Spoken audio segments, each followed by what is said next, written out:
Hello.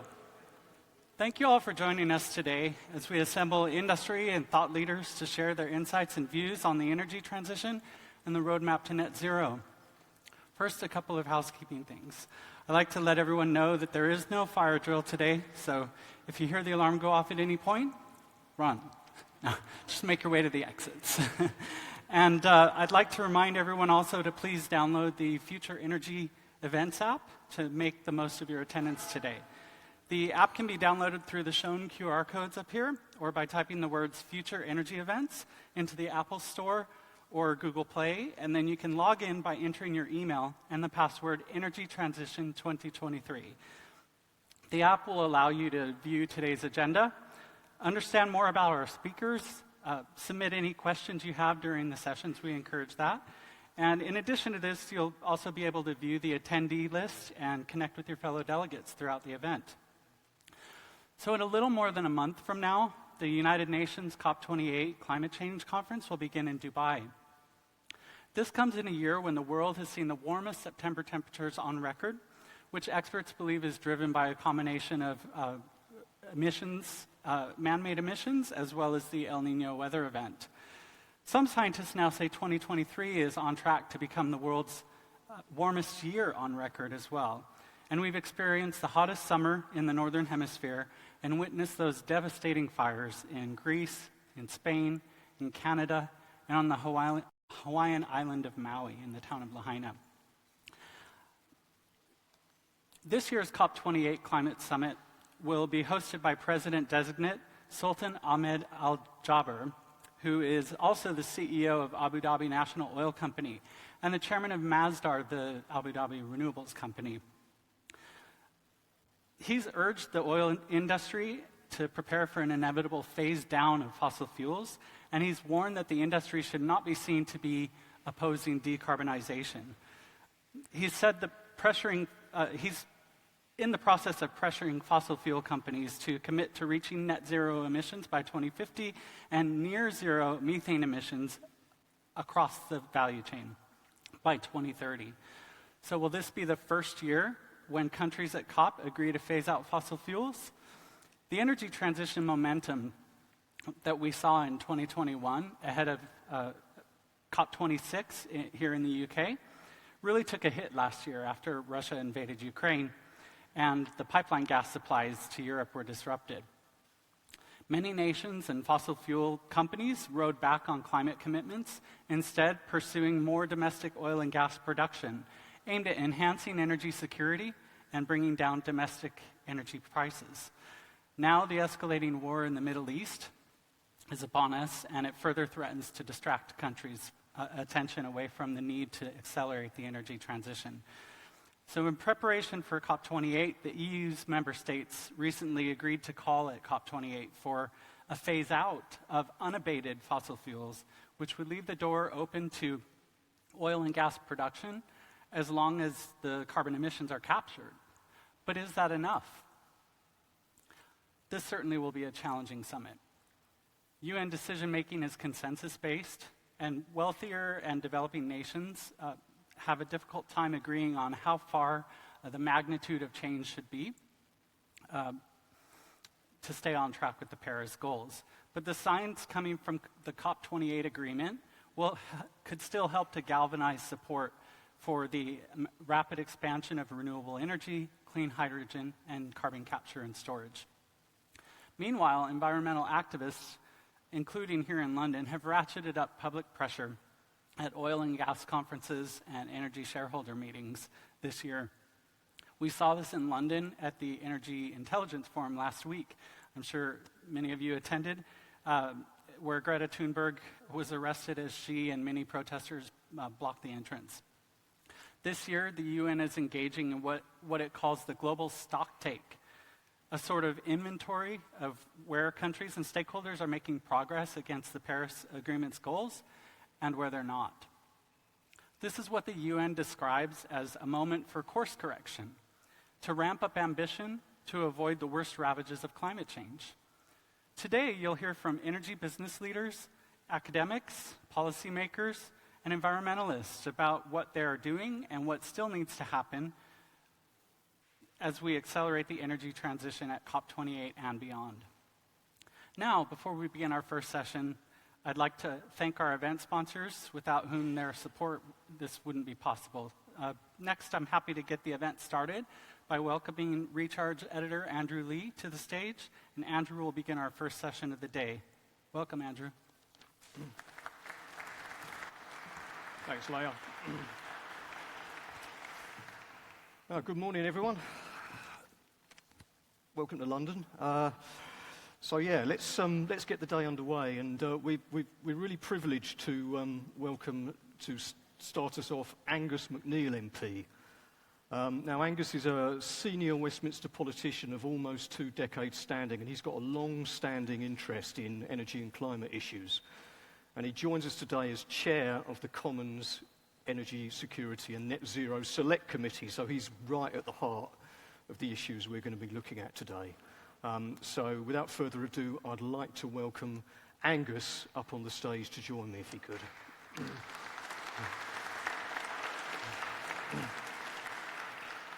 Thank you, Angus. Please take a seat. Well, welcome. Very much. Yeah, let's dive into it then. I mean, I think all of us can say with some pride that over the last 2 decades, on and off, certainly the UK has been a force for good in net zero. And we've seen progress in offshore wind. We've seen progress in pretty much getting coal largely out of our energy system, so things to feel proud of. Recently, that reputation has come under pressure. Can we still make that claim? Is the UK still a leader in net zero, or some of the reverses we've seen recently make you question that? I mean, I think as an opposition MP through the last 2 decades, I think I would have to indeed credit all sides in the political divide in the UK for managing that. And indeed, the carbon budgets have been exceeded each and every time. But I think you're driving at the politics that's currently going on, and this happens in democracies quite often. There's an election coming, and there's a pressure on a Prime Minister who's looking at quite a devastating political picture. And he thinks that from the Uxbridge by-election that there was some traction in the ultra-low emission zones, the ULEZ zones, and that was the reason that the Conservatives, against expectations, held on to that seat. And this wasn't helped by Labour, the opposition, expected to be the government, soon, or the next year, thinking that as well. So I think the Prime Minister has thought, what can I do? I mean, I do know from the Chancellor's area that everything is focused on the election. So all the decisions have been made in that respect. So the Prime Minister is doing the same sort of thing. So he's making sort of noises that he hopes will perhaps lessen the scale of the defeat that the Conservatives might face. And this is why we've got this. But for people in the energy zone, that leaves, on the energy area, leaves quite a lot of uncertainty what is going to happen, because a new government is going to come in. When are they coming in? Is it going to be a May election or an October election? But whatever the Prime Minister is saying just now is going to change. Will it go back to where the consensus was? Would they agree to a consensus if it goes back in the rough area? So the long and the short of it is it leaves sort of a bit of turmoil in the body politic in the UK, because this has been sort of agreed across the piece. And as you can see from what I'm saying, the politics are interfering with good sense. But there are logical reasons within the short-term electoral democracies, such as the UK, that cause that. Okay. And I'm not making excuses for them, I'm just trying to explain. No, I think. I mean, let's talk about that a bit further. I think one of the points the Prime Minister has made to justify some of the positions he's taken is that net zero brings costs to people. And we know that it's not a cost-free process, and that can be monetary costs on your power bill. That can be the need to maybe have a renewable energy project that possibly will bring some disruption to your local area. I mean, how do we manage this? How do we balance this need to expand the transition and keeping people on side with the costs of doing it? How do we approach that? I mean, you're right, it does bring costs, but when I look back over my time with energy, when I started as chair of the Energy and Climate Change Committee, as it was in 2015, which is now 8 years ago, that was abandoned with Brexit for the Department of International Trade, which was subsequently re-abandoned about a year ago. Not even that. One of the things with Brexit, incidentally, they figured out that dropping the European Union, which was a 5% hit to GDP, wasn't compensated in any way with a 0.8% gain from the Comprehensive and Progressive Trans-Pacific Partnership. It wasn't very comprehensive, it wasn't very progressive. It was like going to the horse races for £500 and coming back with £8. That's not a win at all. But back to your point, I mean, people go on about the cost, and they went on about the cost before Brexit, about 2015, 2016, that it would add to, those climate levies and what have you, would add to people's bills. But ultimately, people are going to pay for electricity, as we've just seen. And some of the other sources that could have happened didn't happen because of these policy decisions that were made because of short-term costs. And I was asking the new chair of Ofgem recently, when you talk about customer bills and customer costs, do you mean customer costs today or customer costs tomorrow? Because one way or the other, there's going to be a cost involved. Now, it's how we manage these costs, where we spread these costs, and who pays these costs. Do we socialise the costs? Do we individualise the costs? Do you have the cost now, or do you have the cost later? You can argue that there's greater cost now because of some of the stuff we didn't do when we banned maybe onshore wind. Then you can also argue that if everything is denominated in gas, and if the last megawatt is in gas, then what does it matter? So there's a lot of things to tease out within energy, and especially going forward, I think, around the marketing of energy as well.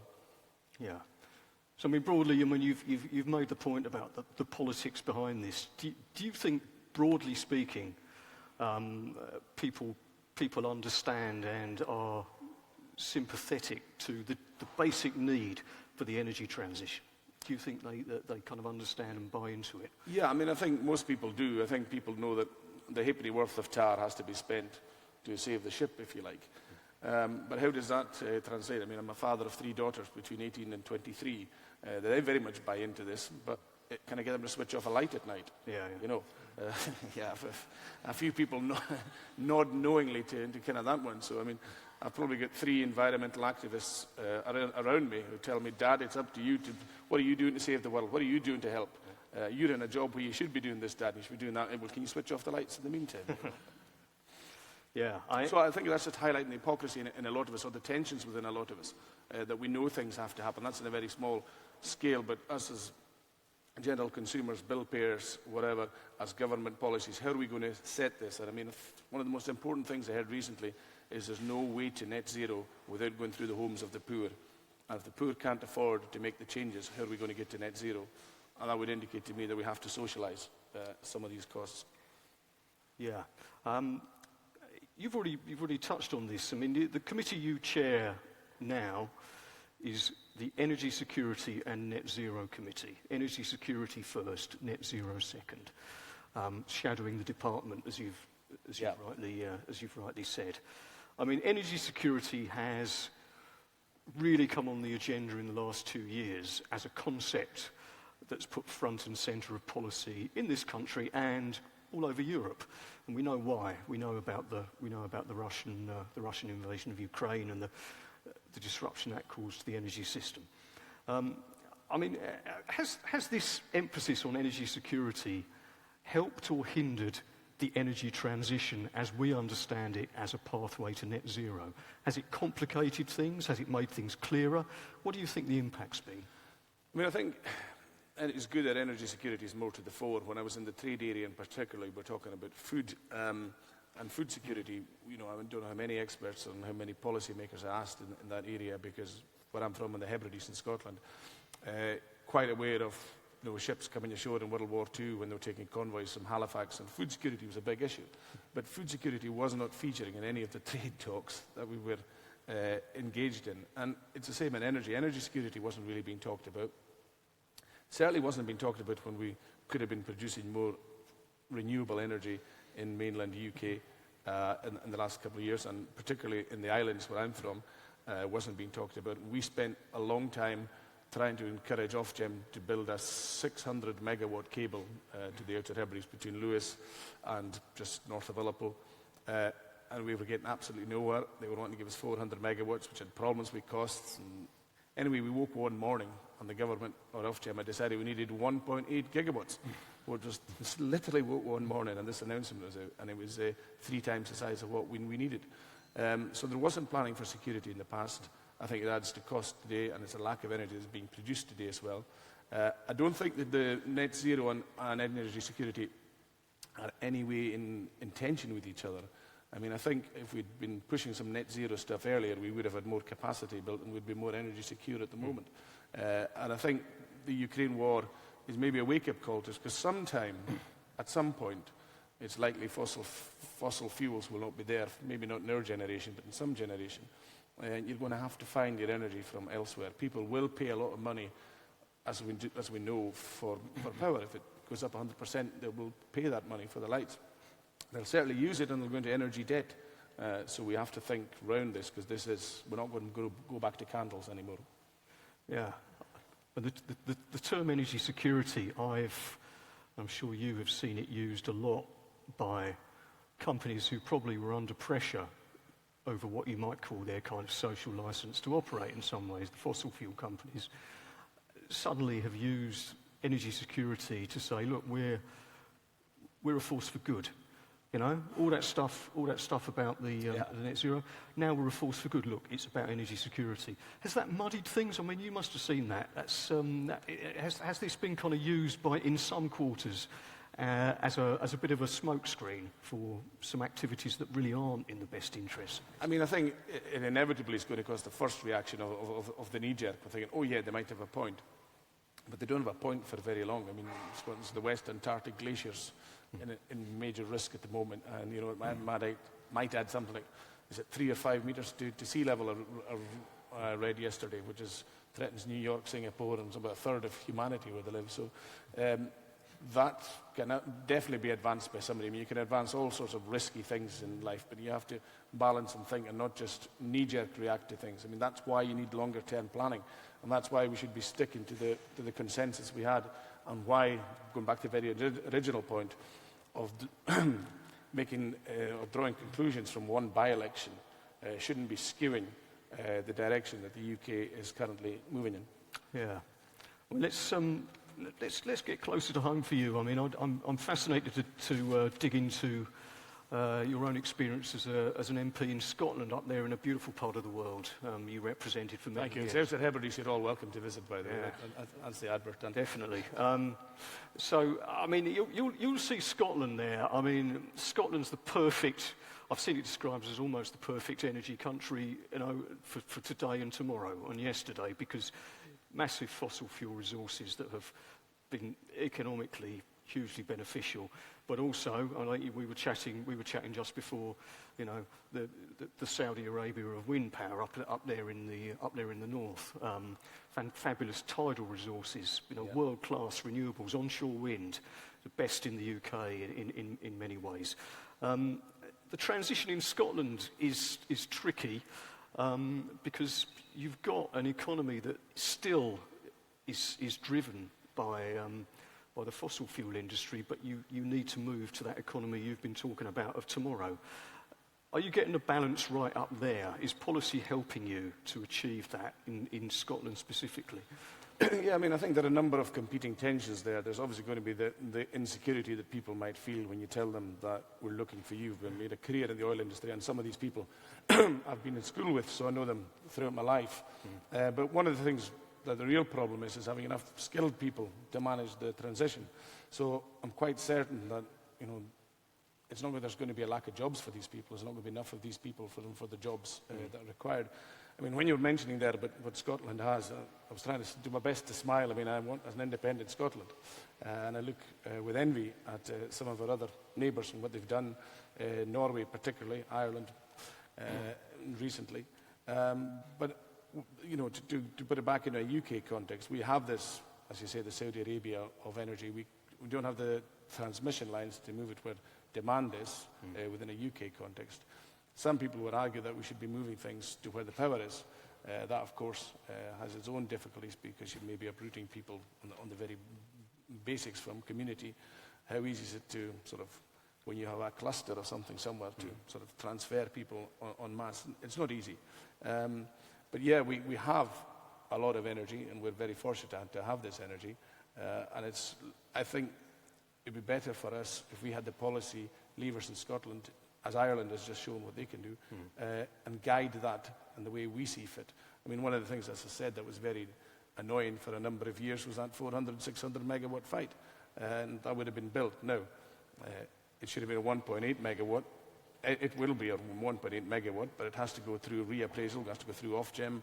SSE are complaining about the worry and the delay that even this good news might cause within the structures in the UK.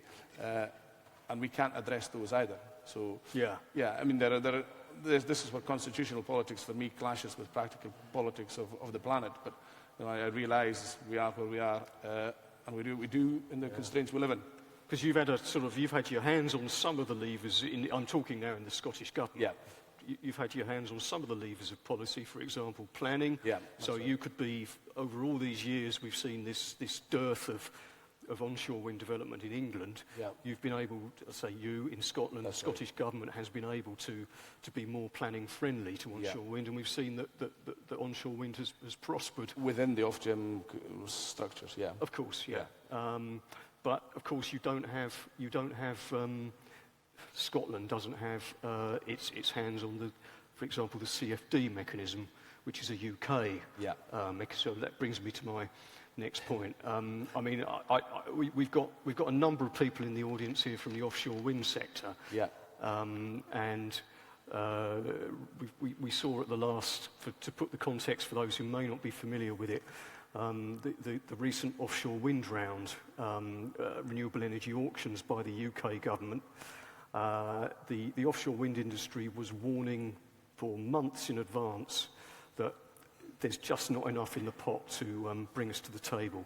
And this point was made very clearly, and sure enough, when the auction came, which is for some of the biggest projects in planning in the UK, we had no bidders. A pretty sorry situation, I think you'd agree. What needs to change? I mean, how can we avoid this? I mean, I think what's happened has happened. Firstly, Ireland changed its CFD pricing. It gives me an easy constitutional point to make that Irish independence has been good for the planet. The independence of leaving the UK has clearly helped because we can produce more renewable energy in Ireland than would have been had they been stuck in the UK. But I mean, that's an easier point to make. I think the longer point is that we have to look in probably more depth as to why that happened in Ireland. Was it just the strike price change? Were there other changes as well? And to learn from that. I mean, the fortunate thing of having different jurisdictions is things can be done differently and we can learn. Now, it's not to take the sort of Uxbridge lesson or the surface lesson. I think we have to look deeper. We've been talking about this internally at the committee, that looking deeper into what happened there, because it might just be the strike price change, it might be other things as well. But we want to see that in future we can tap into more of this Saudi Arabia of wind that we do have, and make the beneficial changes and harness that, whether it's moving towards hydrogen, whether it's moving elsewhere with that, and the changes that are going to come, I think, in the future. Yeah. I think we're coming to the end of our chat, and one last thing. I mean, none of us here in this room are going to be round the table at COP, but we've all got an interest in what happens. I'd just like to ask you, as somebody who's at the heart of UK policy, what are you hoping to see from COP28? Are you optimistic generally that progress can be made, and what would you ideally like to see come out of the UAE at the end of this process? Yeah, I think we in the committee are the same. We were formed the day after the budgets were set for the committee, so that we can't get anybody going out to COP from a parliamentary, from the Energy Committee. I think a couple of the members have managed to find other ways going to COP, but that's as an aside. I think the major thing that coming forward from COP is sort of living up to the commitments of the past. That 100 billion that was going to be there to finance annually. There was a 2020 agreement, make sure those things happen, the tangible stuff like that. I mean, COP is probably going to get more urgent and more urgent as time goes on. Let's make sure that we can do things now. The old adage of fixing the roof while the sun's shining. I mean, let's fix the world while it's still not too hot, or while it's while it's colder than it's going to be, because it's only going to get hotter. And I think that's the big thing that that COP has to sort of fundamentally get to. I mean, there'll be policies for that, but that's really what people have to keep in the back of their minds. And, you know, time is running out from temperature rise, and you know, if it's right about the Antarctic shelf, you know, with people moaning about refugees and boat people at the moment, but you're going to have an awful lot more of them in the future. So all this stuff is sort of match in and marry with other things that people are dealing with and policymakers and politicians are dealing with in life. And rather than look down the future of sort of making boat people or whoever pariahs, is trying to avoid creating that sort of situation to start with. We may have more of that. Climate change is going to cause displacement of people, it's going to cause greater refugees, it's probably going to create more wars. Let's start averting that as best we can now, if it's not already too late. Okay, fabulous note to end on. I don't want to end you on a depressive note, but there you go. And that's the pressure that's in front of you guys. Angus, yeah, thank you very much. Thank you. Appreciate it. Thank you. All right. I was just going to welcome Leah back. Thank you, Angus. Okay, thanks. And thanks again to Angus for a great opening 20 minutes to our event. And now I'm going to welcome Leah back on stage, and she is going to introduce our first panel. Thank you very much.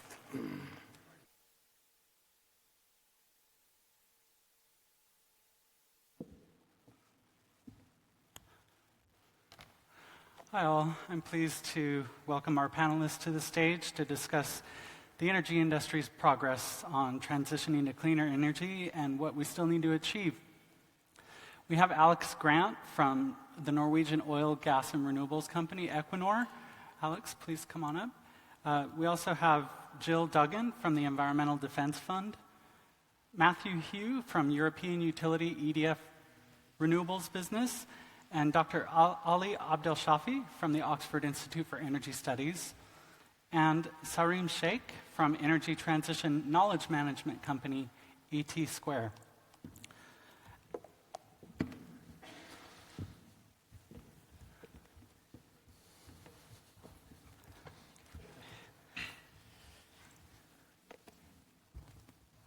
Thank you all for joining us today.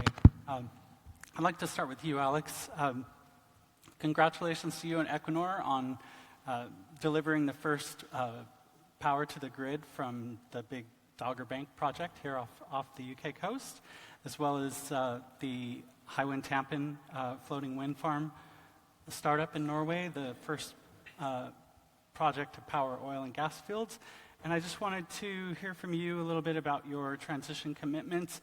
In 2021, you said that you expect gross renewables investments of around $23 billion from 2021 to 2026, and that you'd increase the gross capex for renewables and low-carbon solutions from around 4% in 2020 to more than 50% by 2030. That's a big ambition. And the company also said you expect to reach installed capacity of between 12 and 16 gigawatts by 2030. So have you changed any of those targets, and how are you doing against those objectives? Thank you. So no, we haven't. We still have those targets quite firm and still have good plans and foresight to how we're going to meet them, and hopefully in some cases exceed them. And what that's kind of based upon is the broad energy supply. So it's been quite a couple of weeks, especially for me within Equinor as UK country manager, a couple of weeks where we broke ground on Net Zero Teesside, which is hydrogen. We, of course, I have to say more relief than joy by the end, but first power on Dogger Bank, which is a massive achievement for us, and that will, of course, build as we install more and more turbines. And then FIDing Rosebank as well, so all in the same fortnight, if you like. So, and I think that represents what Equinor is about worldwide, but exemplified here in the UK, which is broad energy supply, increasingly decarbonising, but achieving net zero in a environment of one where there is abundant energy and cheap energy as we push forward and grow in renewables, low carbon solutions, and maintain and decarbonise our oil and gas. Great, thank you. We've also seen offshore wind investment facing headwinds in the US and the UK. Can you talk a little about that? And the cost inflation appears to be driving that, but just the companies are standing back when the terms on offer don't seem to pencil out. What do you think needs to be done to solve these challenges and get things back on track? So cost inflation talked about by a lot and is definitely there. And I know no more than anybody else on exactly where that goes. Obviously, we've had some external factors that have meant it's increased across the board, not just in wind.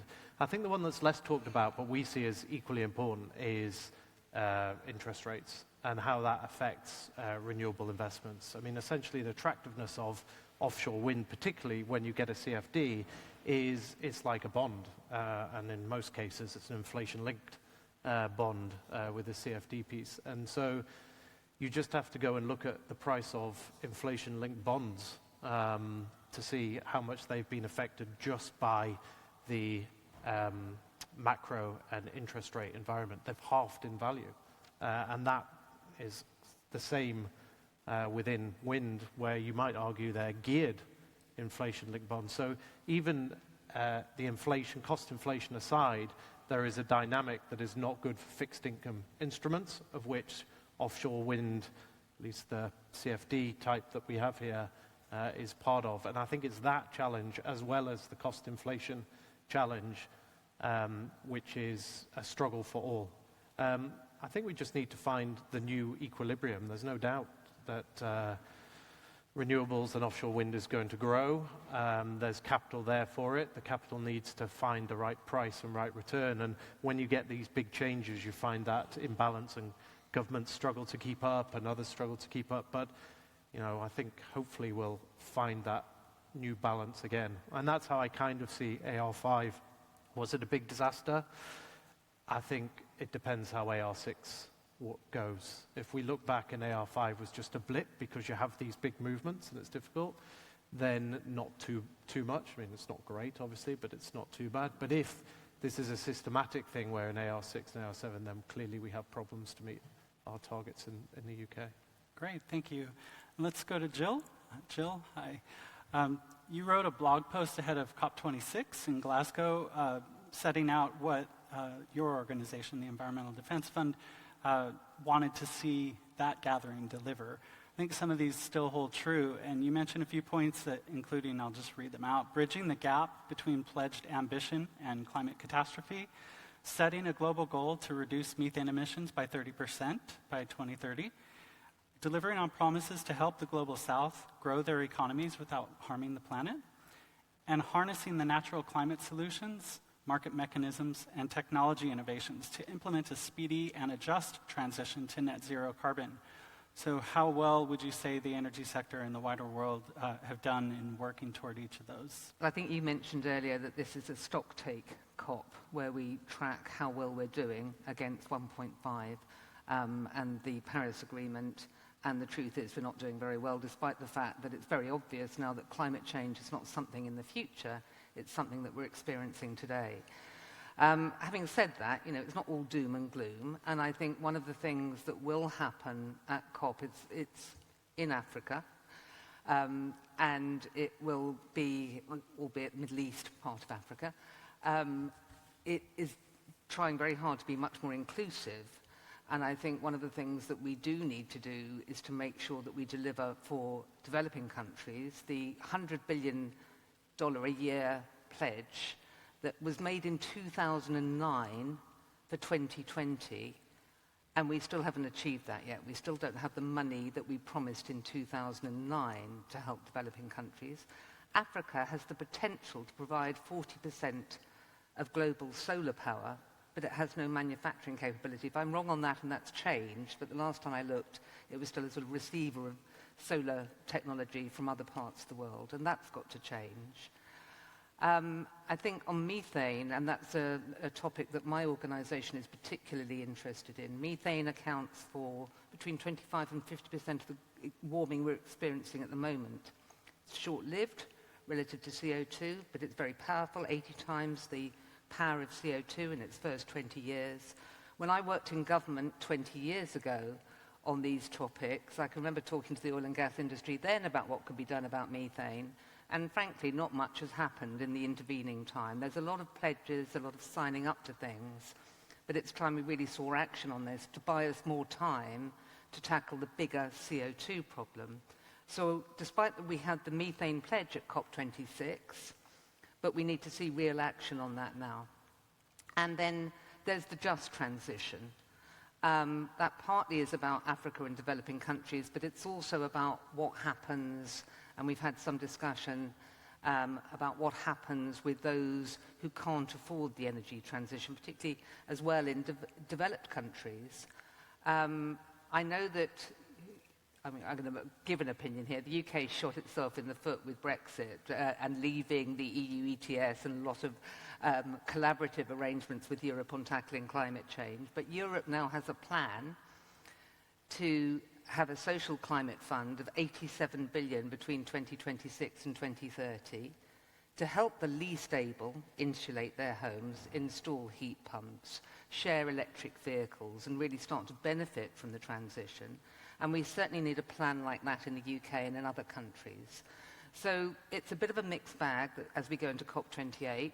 I do hope that the kind of linguistic ambiguity of phase out and phase down of fossil fuels will become clearer and sharper and recognise that this is something that we need to do. And I do worry that talk of net zero lets an awful lot of people, companies, countries off the hook where they think they can buy their way out of taking action on climate change, where we really cannot afford to do that. We will all suffer the consequences. The planet will survive, but let's be honest, it's humanity and the other flora and fauna that we enjoy that will not survive. Great, thank you. Now let's go to Matthew. Hi. Just want to come back to what we were talking about with offshore wind is just we did watch in September as the UK's offshore wind round attracted no bids, and the maximum strike price, I believe, was offered at £44 per megawatt hour. The industry complained that strike price didn't reflect those rising costs. So I was just wondering, what do you see as the optimal strike price in the next rounds for the UK to balance the company's interest and the public's interest and attract continued investment? Yeah. So, I mean, first thing, maybe let's say a few words about this instrument, because if we think about the rules that low-carbon electricity has in terms of net zero, we need to think also about what the market arrangements are to facilitate this transition. And CFD is a route to market, which is essential. We've seen over the last 15 years the growth of renewables all around the world. And in the UK, we have had the chance of having support that allowed renewables to grow and industry to emerge, like offshore. And I think we've been used to the price of electricity from renewables going down and down and down at an incredible pace. And I remember 10 years ago, price of offshore was probably 3 times what it is today. Price of solar was probably 6 times what it is today. Price of onshore wind, 2 times what it is today. So we've got used to see that steady decrease, and I don't think we'll see that stopping. But that doesn't mean that we should take this reduced trend as a given and something that should be assumed to be always happening year after year after year. So we have the chance of having an instrument that is a CFD that gives a fixed price over 15 years for projects that are have a project they want to invest in, and it's as you rightly pointed out, Alex, a key instrument to enable this investment. So we have the chance that these auctions are happening now on an annual basis. So obviously we have to learn from auctions where they do not go as planned. Why did they do not go as planned? Because we had no bid. It's not because we didn't have any project. It's because the project could not make economic to invest at the price that was set for this auction. So was it a surprise? Absolutely not. Because actually many in the industry warned that actually costs were on the rise. Cost of capital driven, as Alex mentioned. Supply chain costs also going up. So we could not simply sustain the price that was offered at this auction. So the economics of this project are not immensely complicated. You know, there is a big chunk of capex, which is turbines, foundation, electrical system. So, you know, the industry is pretty good at now forecasting with their supply chain, what the cost of an offshore wind farm will be. The cost of capital is relatively transparent as well. It's mainly set by the base rate and then the risk that this investment have to support to make still that investment economical. So where would the price be? Well, it would be very interesting to see because the price would be set relatively quickly. So certainly not at the price that was set, which was £44, I believe. Will it be, we have other indication. In Ireland, we did win a CFD-like contract called ORES this year. 1.3 gigawatt Codling project was awarded. 3 gigawatt of projects were awarded in Ireland. So, there is definitely a market. There is a supply chain that can support these projects. So I think we'll see a price that is higher, and it would be,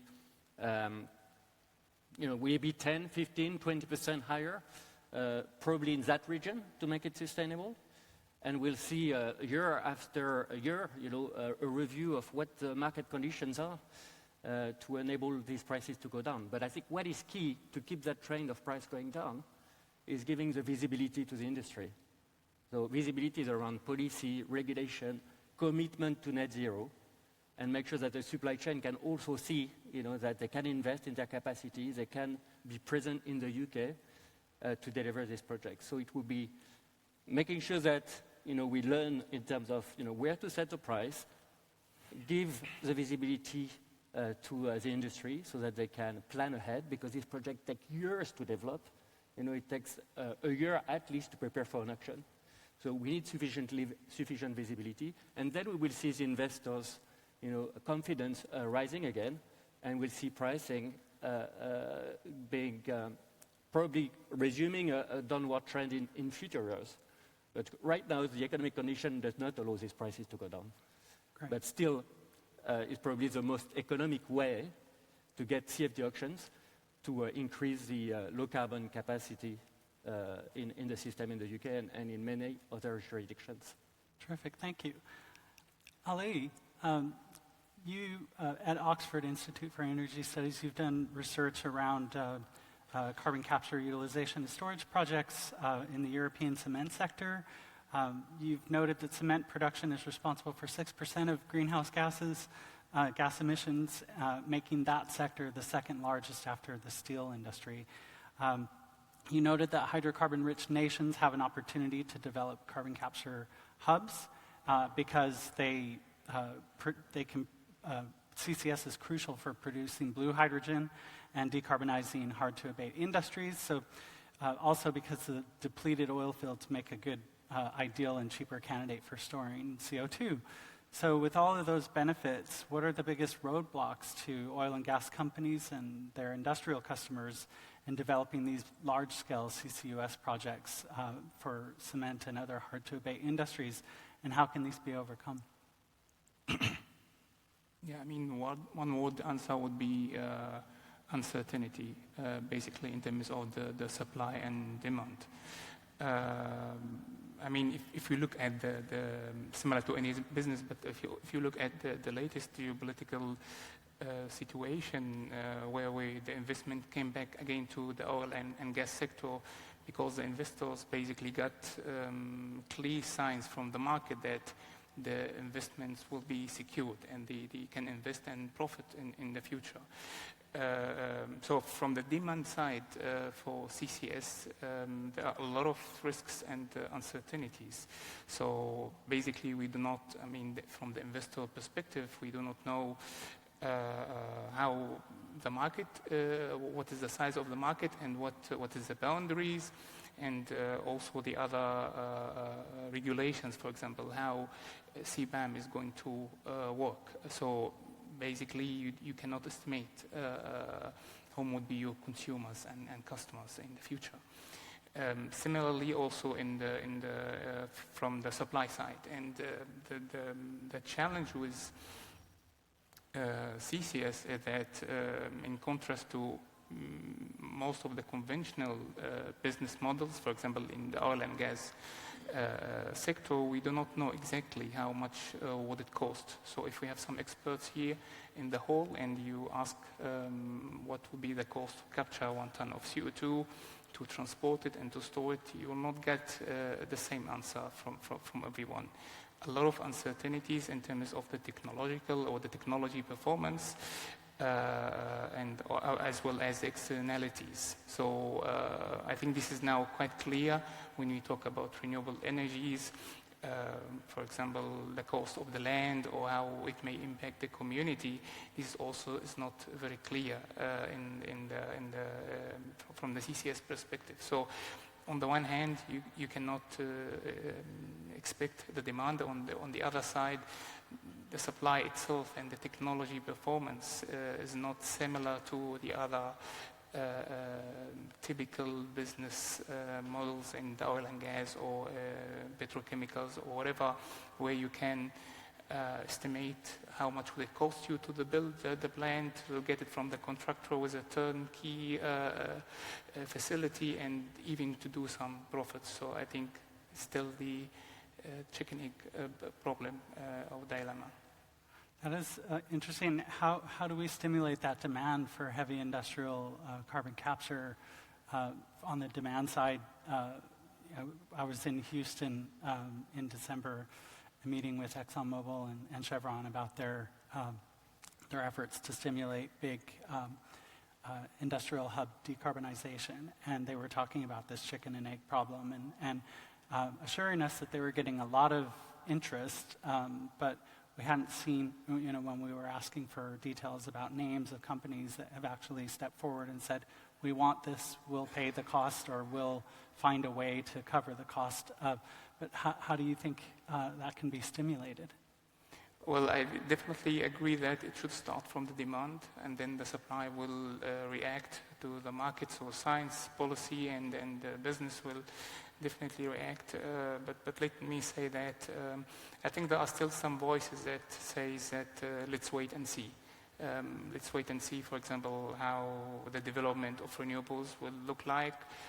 Maybe there will be some technological breakthroughs, and definitely time is not on our side, I would say. And in Europe, according to the plans, we have to achieve carbon neutrality in 27 years, even earlier in some countries like Germany, 22 years from now. And this is actually the time to build, for example, mega project airport or something. So we really do not have enough time to wait and see. And I think in our case, it should be maybe better safe than sorry approach.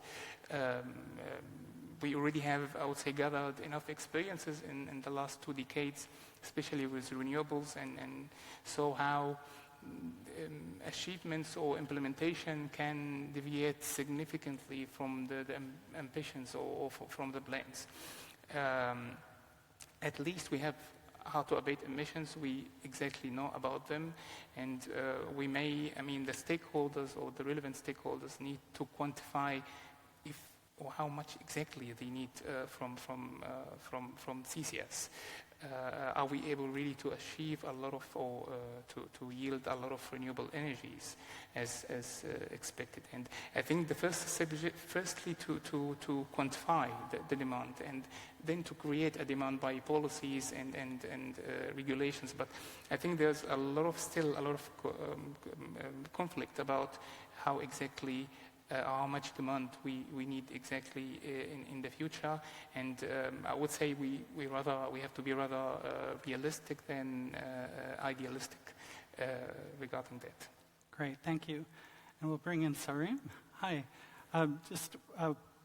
First of all, before becoming CEO of ET Square, you worked for decades at General Electric and at Shell, both in renewables and other energy. And you're also on the board of the Net Zero Technology Center, which develops and deploys technologies for affordable net zero energy industry across the UK. So given that experience that you have across renewables and fossil fuels, what do you see as the most important steps needed today to catalyze and scale the new net zero technologies right here in the UK?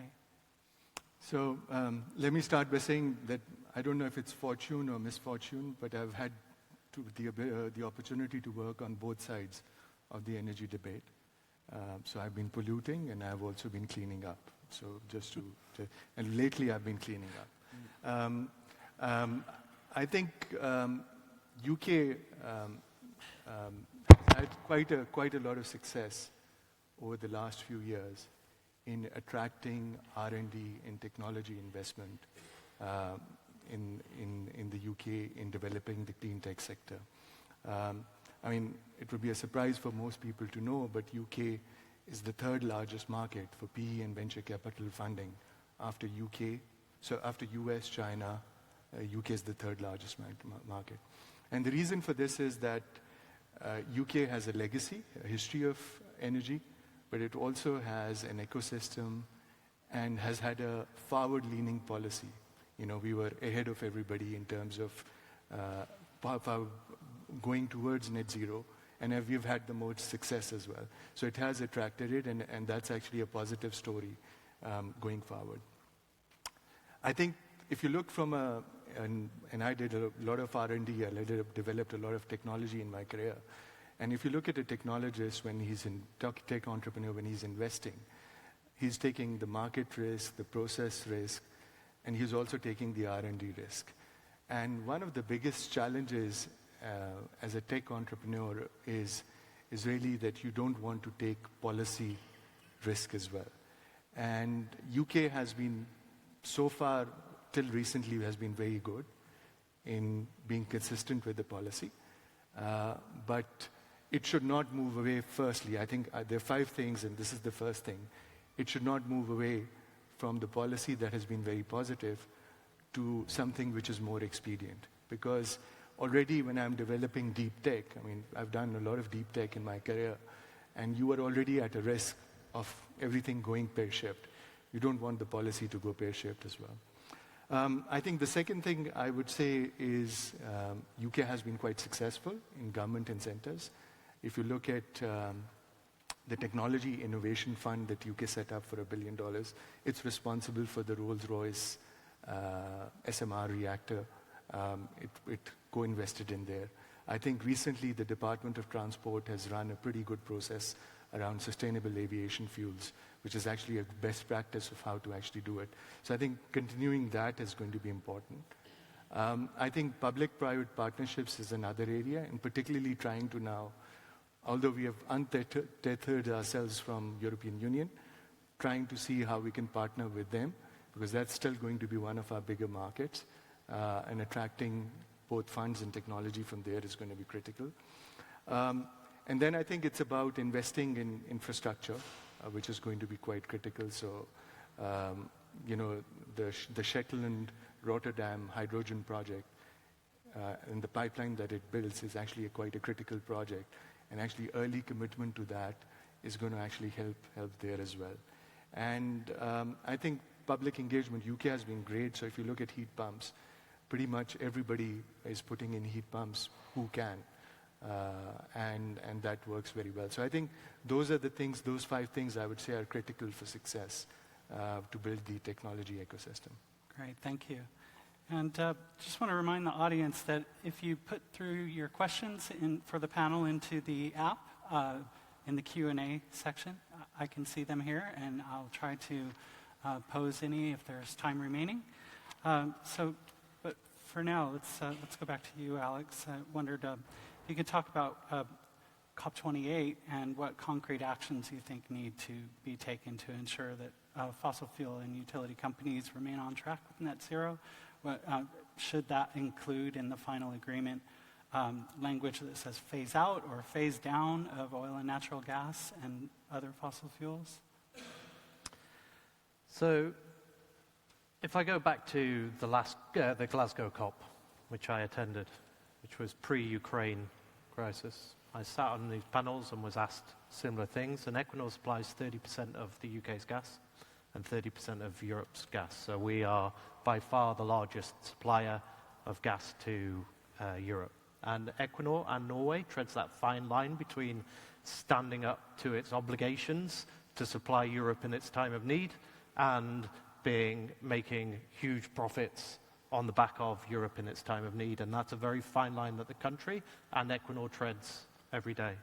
But at that time, pre-war, all of those panels were about, you need to stop producing gas. We don't want your gas anymore. You need to stop producing it. Scroll forward post-war, or just post-invasion, the exact same people in politics, can you get us more gas? Can we produce more? Now, France entering into 27-year agreements or whatever it was with Qatar and others doing the same. And there's a huge, of course, terrible situation, but the one really good thing that's come out of the Ukraine situation is that European politicians are now much more pragmatic. They realize that this isn't a straightforward thing, and you can't just suddenly switch off 85% of the world's energy supply without having the new one up and running. Because if you do, guess what you get? You get high prices. And conventional wisdom, of course, is high prices are good for the competition. So if you have high prices in oil and gas, that makes renewables more competitive and other things. Well, that's not what happened in the gas piece. That prices went through the roof, and what did everyone say? We need more gas. Because they realized that in the short term or medium term, it's impossible just to switch it off. So Equinor's policy on this is, number one, we've got to build out renewables as much as possible. Keep going. The great thing about renewables is that the marginal cost of supply of renewables will always beat oil and gas. So once it's built, it will win. It will push out because the wind costs nothing, the sun. So keep building it. But let's not pretend it's cheaper than oil and gas. We hear it all the time. It's cheaper. It's not. The value of renewables is not cheaper than oil and gas full cycle. That doesn't mean we shouldn't do it. We need to keep building it out. If it was cheaper, why do we need an AR5? You could just go and build the things, take the price in the market. But we need these CFDs to make them work. If it was cheaper than the alternatives, you wouldn't need any support from. So that doesn't mean we shouldn't do it. We need to keep doing it, keep building it out, get governments to build out as much renewables as possible. That will force out oil and gas. Then we need to moderate demand. Equinor's not in that side so much, but we're big proponents of it. Demand moderation to counteract the inflexibility of renewables, get demand down. In those 2050 net zero scenarios, we consume as much electricity then than we do now. And for a world that's going to grow people-wise by billions, everyone needs to consume less energy. So that will take from oil and gas as well. So those two things are the things that we need to push and happen.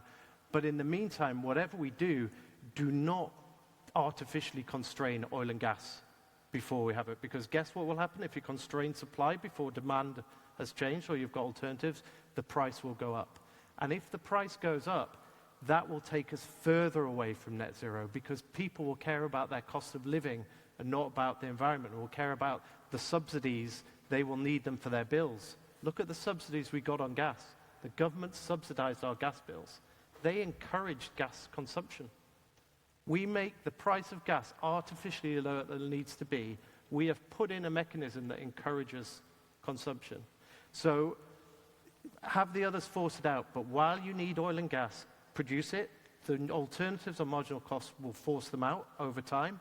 Use less, but while you're producing it, do it as lower carbon footprint possible and spend the time on that. And that's where we spend a lot of time. Rosebank is one of the lowest carbon footprint fields in the world. If we get it electrified, which we've paid $100 million on the development to make sure we can plug it in, we really hope we can get the grid connection, et cetera, to do it.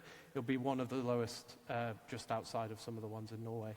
And that's what we're trying to do, together with carbon capture and storage and decarbonizing that way as well, but not saying let's artificially constrain 85% of the world's supply and send half of developing world back into medieval standards of living. Great, thank you.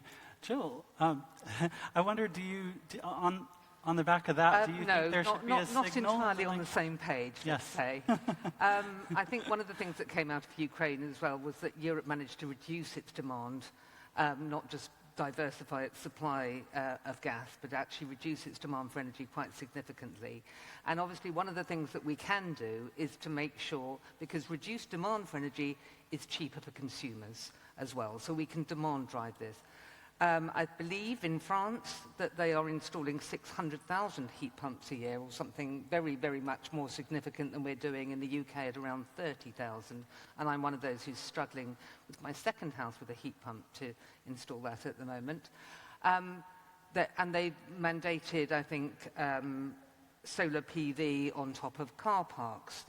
Those of you with, I'm very old, so those of you with long memories might remember that the last Labour government actually had a 2016 zero carbon homes that the subsequent David Cameron government got rid of. But just think where we would be in consumer spending if we stuck with that zero carbon homes in 2016, rather than opening up Rosebank, then we would actually be in a much, much more secure position for consumers. So I think we need to make sure that we do have our priorities right, and that this is about energy efficiency and recognizing that energy security is not being dependent on Norway's. I mean, Norway may be the prettier face of gas supply, but, you know, not being dependent on any single source. The one thing about renewables is it is distributed, and we do need to ensure that Africa can use its resources. But as I said earlier, it has the potential to provide 40% of global solar power, and let's help them develop that rather than opening up new gas and oil. And I really hope that COP will send the right signals, because although the world goes on outside of COP, and there's often a bit of a leapfrog, and not every COP is a successful COP by any means, and Copenhagen actually was a particularly unsuccessful COP, but let's hope that there are some strong signals there on what should happen now, and it is not about opening up more oil and gas. The IEA has said we already have too much to meet our 1.5 degree targets, and this is not about what's most cost effective. It's actually, if you take the full costs into account over the next few decades, it's about doing it as quickly as we can, and it makes sense to do that. Can I just say one thing about the IEA? I mean, you can pick what forecast you want, the OPEC growth, the IEA, we've already peaked and flat, or anything in between. Let's take the IEA one. Let's say we're flat, we have peaked, just for sake of argument. Let's not confuse no new exploration with no new oil and gas. The natural decline on oil and gas per year, if we did no new drilling, if everyone said, right, we're no new drilling, is, depending on what you pick, 8 to 10% a year. So that's 8 to 10 million barrels per day per year. So Rosebank's 70,000 barrels a day, so that is whatever that is, 710. That's 150 Rosebanks per year just to keep oil and gas flat, which is the IEA prediction. Now, what we don't need is so much the big wildcat new exploration and, you know, to look at those sort of growth profiles, but people get mixed up between no new exploration and no new oil and gas. It's a declining piece, and if we just left it and didn't drill, you know, oil prices would be 200 barrels, 250, and does that take us closer to net zero or further away? I think we've already established that Rosebank is not going to have any impact on global oil and gas prices at all. And neither will any other field. Neither will any other field individually. Yeah. Absolutely. But the policy signals matter enormously. The World Energy Outlook came out today, I believe, and 20% of new vehicles globally are now electric. We're below the curve in the UK. You know, our policy signals matter, and we are losing that leadership position, and it is not helping consumers. We don't have a social climate fund here. We don't have the ambition that we need. What you get when you have mixed policy signals is quite often you have either the stranded assets or you have a lack of investment, and it makes it very, very difficult to move forward. And that is my big beef with Rosebank, is that we have very mixed signals coming from the government, and it's not helping us get to net zero, and we probably don't need Rosebank. Thank you very much. I need to just move to Matthew. You had Yeah, I don't want to build up too much on the debate, but I think there is one thing that is certain, is we need to reduce our dependence on gas.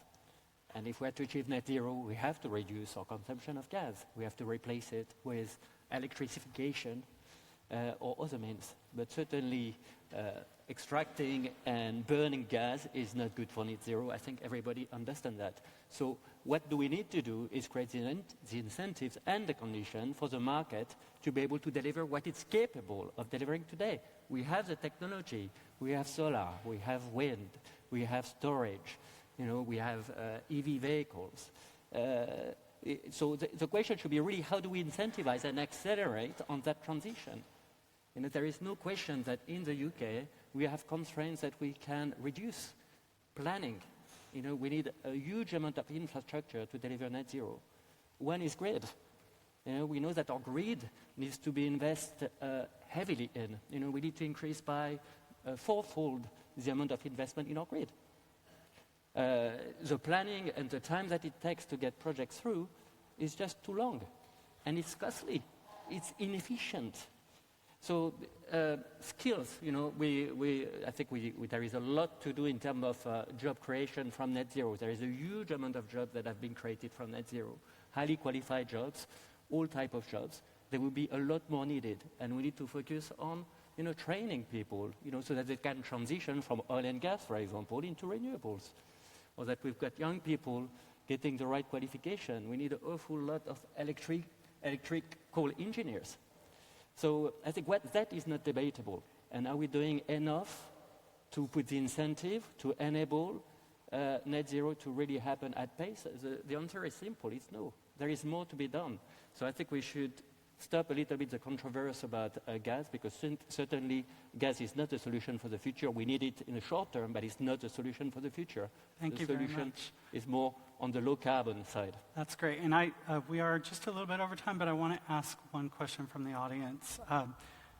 And I'll put that to you, Ali and Sarim. Brief answers, if you could, please. But do the panelists from industry and beyond think we have all the key technologies we need to reach 2030 climate goals and 2050 climate goals? If not, where are the most critical gaps? Could I get a short answer from each of you? Well, I think we have and we may have more technologies. But in my point of view, it's a big gamble to depend on something that you do not have in your hand.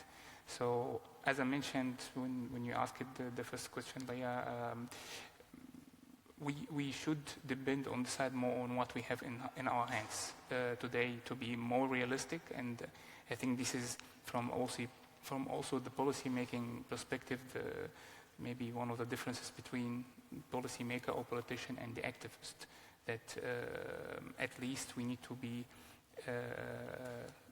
more realistic than idealistic. Great, yeah. Thank you. Sarim? Yeah, so I think, look, we've got renewables, wind and solar and hydro and nuclear.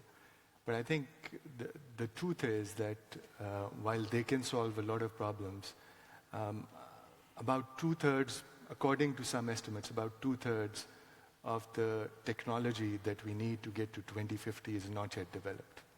And that helps people like me to do something about it.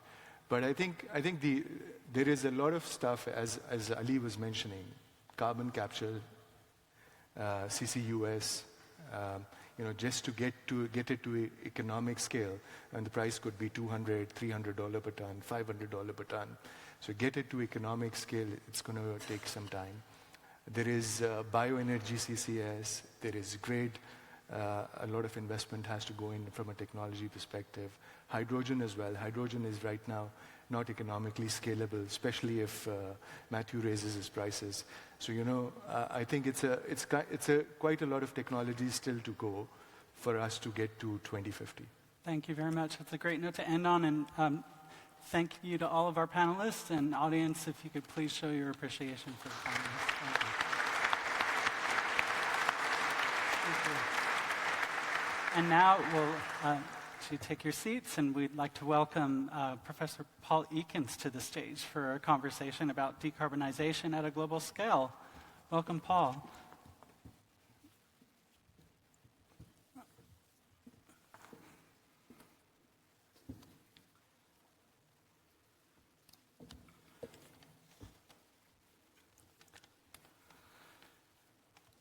Pleased you could join us today. Thank you.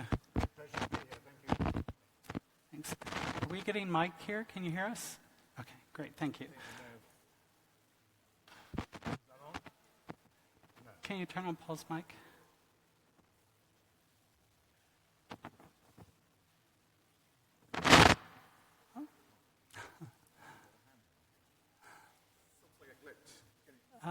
Okay.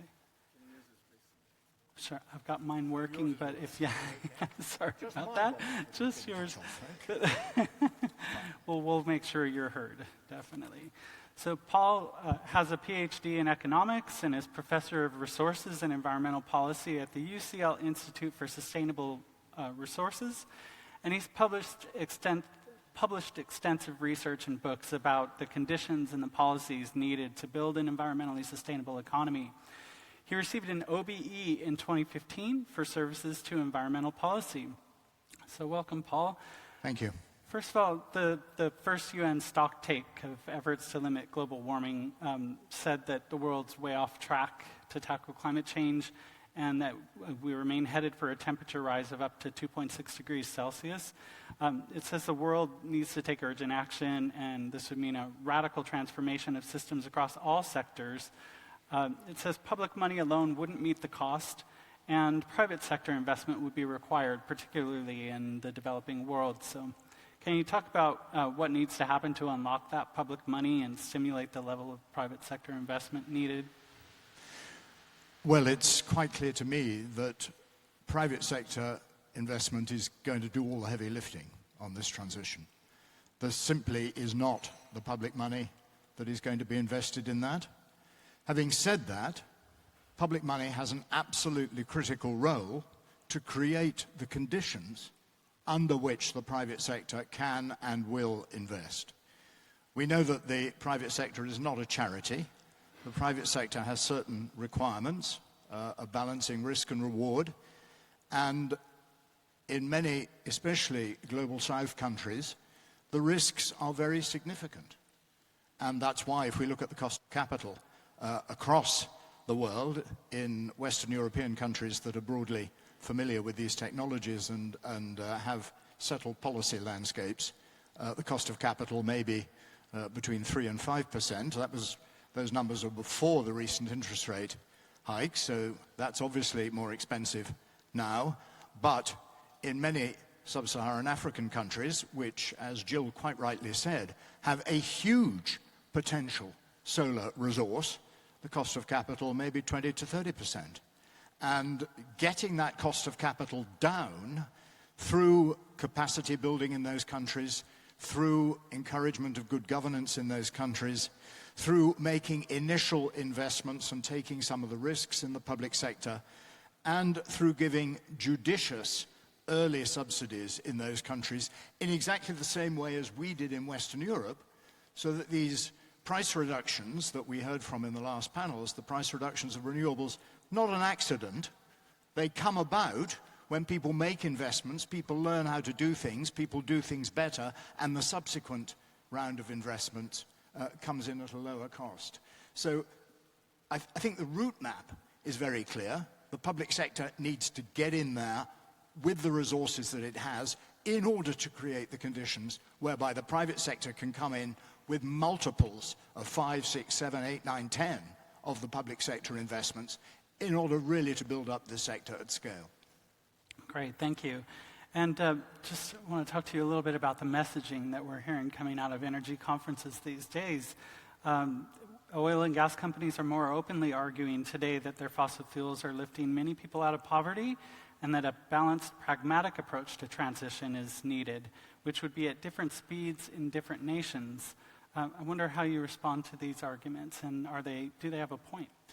Well, I'm going to be quite frank about this. I think there seems to be no end to the utterly specious, self-serving, and utterly irresponsible messaging that we get from the oil and gas industry at the moment. I'd ask you just to think back a little more than a year ago to Pakistan, when a third of that country went underwater, and well over 1 million people had their lives utterly destroyed. Many of those people were very poor. Many of those people were not very poor, but are now very poor. We know that that is the beginning of climate change, not the end, and we know that the products of the oil and gas industry made a very significant contribution to the intensity and extremity of that particular weather event. For the oil and gas industry now to say that they need their products to bring the world out of poverty, I think is just disgraceful. Thank you. And then we have another problem, though, is a very real problem, is all the unrest we're seeing in the world today, particularly in Ukraine, which disrupted pipeline gas, and Russia is still supplying liquefied natural gas to parts of Europe. And Western European countries like the UK are also adopting a friendlier posture to large domestic oil field developments. So how should countries approach this supply disruption while still moving forward with the energy transition today? Well, I think one of my many disagreements with some of the things Alex said in the previous panel was that as a result of the supply disruption, we all decided we needed more oil and gas. What in fact we decided is that we needed it from different supply sources. We did not need it more of it. That meant, of course, that we needed more from Norway, because Norway is a friendly country. And we suddenly discovered that the country on which we were relying for gas, particularly, but also oil, was not a friendly country, and therefore we had to diversify very quickly. But to me, the takeaway from that disruption is absolutely unequivocal that, A, we should have built up our renewables capacity much more quickly than we had, and we will be in a much better position now if we hadn't largely wasted a good part of the last decade on bringing renewables on stream, and of course the storage that needs to go with renewables, and that is to me one of the really important technologies that we need still to develop for the future. And that the response now, rather than doubling down on oil and gas, which clearly is hopefully, for the climate's sake, hopefully a very short-term fuel, we double down on renewables instead. And that's why, again, I disagree with something in the last panel, that the last offshore wind auction in this country, I think it was disastrous. And it was perfectly clear to me and to many other people that the offshore wind industry could not invest at £44 a megawatt hour when all those interest rate hikes had come up. We knew there were large-scale supply chain inflationary increases right across the world. And the price of gas, and I'm talking about the levelized costs of energy now, the price of gas-fired electricity, so I'm not talking about the marginal cost, the levelized cost of electricity and gas at the moment is over £90 a megawatt hour. And if, therefore, the contract for difference price had been set at 60, it would still have been very good value compared with the gas that we're otherwise burning. And at 60, it's quite possible, I'd have to talk to the EDF colleague over there, but it's quite possible at 60 that we would have had a few bids. And that would still have been cheaper than the gas-fired electricity that we're currently relying on for 40% of this country's demand. So I just think, I don't know where the policymakers' heads are. I mean, they're in the sky somewhere, because they're completely out of economic order in the sense of completely failing to take account of the very well-argued voices from the industry and setting a contract for difference that would still be much cheaper than gas, but is something that they could actually invest in. Great, thank you. And we at Upstream, we do a lot of coverage of field developments and projects offshore in the deep water. And we're hearing from the companies that are moving those projects forward often that those projects are providing the lowest carbon intensity because it requires less energy consumption to extract because of the high pressure in those fields, in those reservoirs. So they argue it's better to supply oil domestically with lower carbon intensity than it is to get it from foreign oil and gas producers with lower standards and with higher carbon intensity. So how do you respond to this?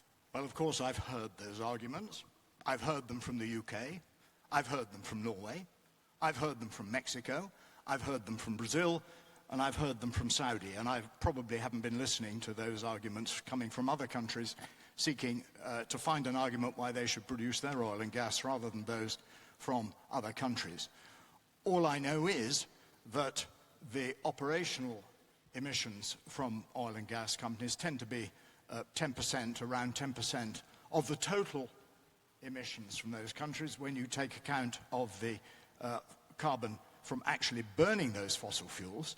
And what we know from the International Energy Agency, which for me is the world's premier energy organization, what we know is that 1.5 degrees will not allow not only no new exploration, but no new oil and gas wells and no new coal mines. And they reiterated that in their update of their 2021 net zero emissions scenario just this year.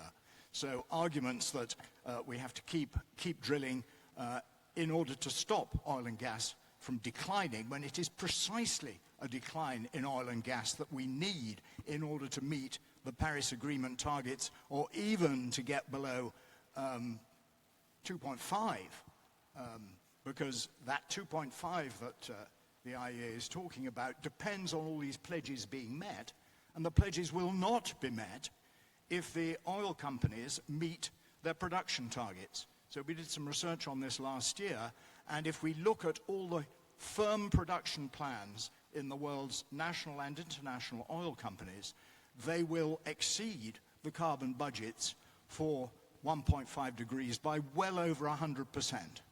So Rosebank is frankly another disgrace. Thank you. I'll put a couple from the audience. I wanted to bring them in here. One is that the previous panel mentioned that we should aim to reduce energy consumption. Do you think this should be the objective if we want to advance human progress around the world, or should we aim for clean energy abundance?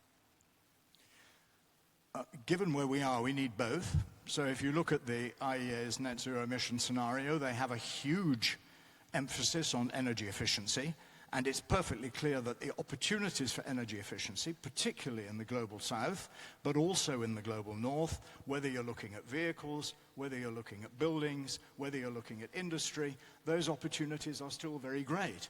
And I do recommend the net zero emission scenario because it goes into those issues in very great detail, sector by sector, looking at the opportunities for energy efficiency and the investments that would be required in order to meet those standards for energy efficiency. And we know the policies that will work. There's a lovely graph in there about the effectiveness of long-term appliance programs. So setting standards for the energy efficiency of appliances.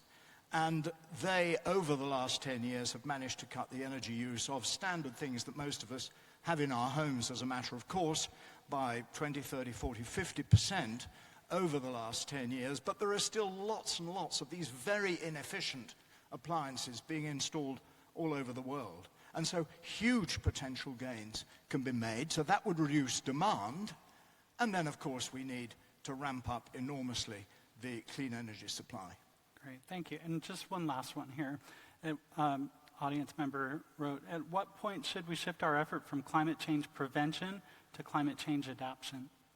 Or adaptation? Sorry. Well, that's a very good point. And clearly we do need to adapt to the climate change that is now inevitable and indeed is with us. And we've seen it in the UK up in up from the rainfall that we've been experiencing in the north and in the east of Scotland, which has also claimed some lives. And I've always been very, very clear that there is no way to adapt to more than 2 degrees. We're at 1.1 degree at the moment, and we can look around and see what's happening in the world. It's on our television screens pretty well every night. If we imagine that the climate has a life of its own, it's a non-dynamic natural system, we're taking huge risks with the absolute fundament of so much of human society, not to mention human agriculture. And it's kind of important that we continue to grow food around the world, and what we know is that that is under great threat from climate. So yes, by all means, we're going to have to adapt in order to protect people, in order to save lives. But let's not imagine we can adapt ourselves out of serious climate change, because, of course, it will be the rich people who can adapt most. So if we look at Bangladesh, for example, which Certainly, if the West Antarctic ice sheet goes, and that seems to be more or less certain over the next few decades, Bangladesh disappears. It's as simple as that. So where do the tens of millions of Bangladeshis go when they lose their homes and livelihoods? So there's no adaptation to that sort of thing, and to attempt to adapt to it would be ruinously expensive. And if we're getting into costs, then easily the best and most cost-effective climate change policy is mitigation and stopping our emissions. Great. Well, thank you very much. And audience, I'd like to thank Paul for joining us today. Thank you. And now we'd like to invite all of our speakers and delegates to make your way upstairs for lunch and networking, and make sure you come back here by 1:20 p.m. for session 2. Enjoy your lunch. Thank you.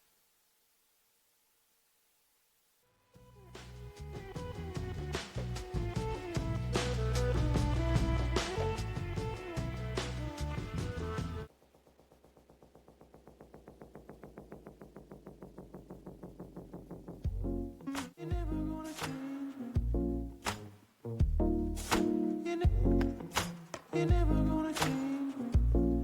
I was already changing. You're never gonna change me. You're never gonna change me. I was already changing. I wish I could protect you.